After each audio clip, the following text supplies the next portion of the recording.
What it is saying is because they may have had cases or situations where uh, I'll say negative employees took it upon themselves to try to do something to the organization, especially in IT, because if you have access to a lot of different things, they want to cut those access off immediately because they don't want you to do something that that may set them back even further. So, or tamper with something that you have no business tampering with because you have the access. So again, have a plan in place for this as well. If you decide to, once you make the decision that you're leaving, if you work on site, I would say slowly but surely start taking, if you got things all in your desk and everything, you might want to just take all of that home, because as soon as you put that notice in, they may just say, hey, you know what?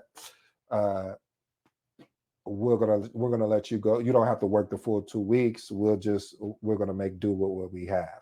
So be prepared for this.